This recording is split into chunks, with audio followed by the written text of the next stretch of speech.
Hello, sixth grade. This is Miss Vance with Advanced with Miss Vance from YouTube. This is week 5, and it is time for a small review on what we have already learned during the first month of school. And the first thing that we learned was our book care rules. And you should know that clean hands keep books clean. We never write, scribble, cut, or glue in a book. We mark our place with a bookmark. We put our book in a safe place, like a desk or a cubby or a backpack.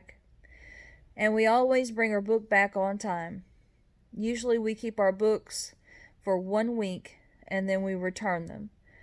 I realize that we're a little bit out of this routine because of the quarantine our books are in, and I'm having to travel from class to class, so you're not getting to see the library. But I wanted you to be familiar with the book care rules and how our routine will be and our procedures when we do get back to normal. The first thing we learned about after our book care rules was the elements of fiction. And you need to remember that a fiction book has characters, a setting, a plot, usually a beginning, a middle, and an end.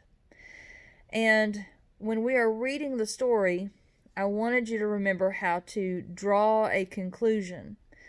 The stories don't always tell you every single part. Sometimes the authors put little clues and you have to read between the lines. And whenever you draw a conclusion about a story, like when we read The Wretched Stone by Christopher Van Allsburg, and we learned the very last page had a little picture clue at the end, and you figured out what that picture clue meant, and that is when we drew a conclusion. The next thing we learned was about making a connection between text, and I gave you 4 little parts of 4 important speeches. And each one of those speeches was from a different time period in our history. Martin Luther King Jr. was one of them.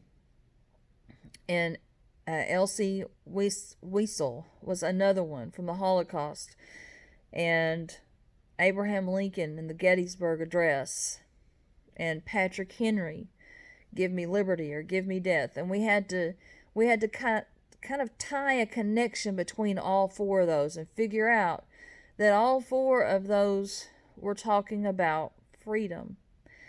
And that was a very important discovery to learn. And most of my students had never seen 3 of those speeches before, so it was also an introduction to a little bit of history.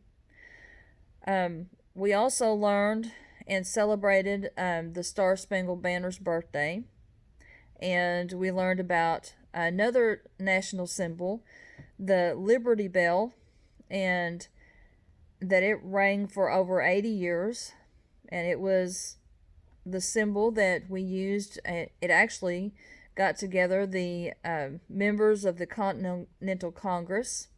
It rang for them, and that's how they knew to gather. They didn't have cell phones or intercoms to get them together, so they used the Liberty Bell.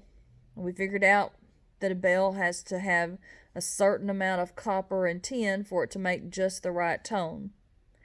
And we also learned the cause of the 7-Year War. It wasn't exactly what my students thought it was going to be. They didn't realize that George Washington was right there at the tip of the cause.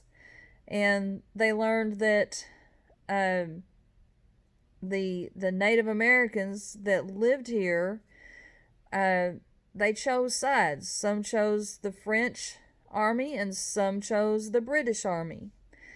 So we learned several different things from studying the 7-Year War. And this week, I'm hoping that you will learn a little bit about text to the world. And whenever you study that, you have to study the present and the past and the future.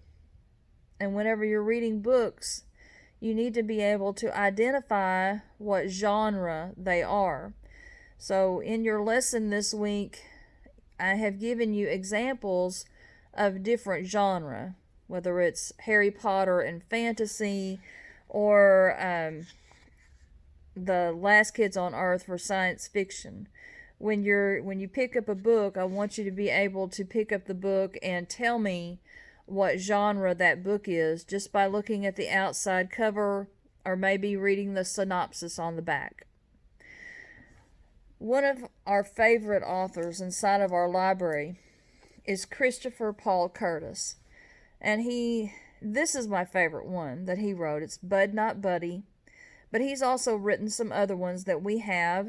The Watkins Go to Birmingham was his first one. That's the one he won an award for first. And then he also wrote Elijah of Buxton. That's a really good one also. And he's written several others. And on our lesson, I've put a video of him telling you a little bit about his writing. I hope that you are safe and happy. I hope that you are also picking up books and reading them and start taking some AR tests. Remember that you have an AR goal for this quarter. Your goal is 25 points by the end of the first quarter, which is in October. It's right around the corner. And I've set up a 25-point goal for each quarter. That way we will have read at least 100 points worth of AR stories before the end of our school year. It's just an easy number to remember, hopefully. Remember that you can find books on getepic.com. You can read any of the books at home. If you don't know if it's an AR book or not, go to arbookfind.com and it will tell you what level it is and how many points it's worth. You can find the link for AR on the classroom.google.com site with this lesson. It's usually the animal. On this week's, it's the koala bear. Remember also that when you log into AR, the blue dot is for your STAR test. The yellow one is for taking your AR test. And on the right-hand side is your AR assignment. I need you to locate that because in the next few weeks, that is where your AR assignment is going to be at. And you need to start learning how to connect to that virtually. So, and everybody here at school is doing the same thing. So you're not alone. I will see you again. Be safe and be happy. Bye-bye.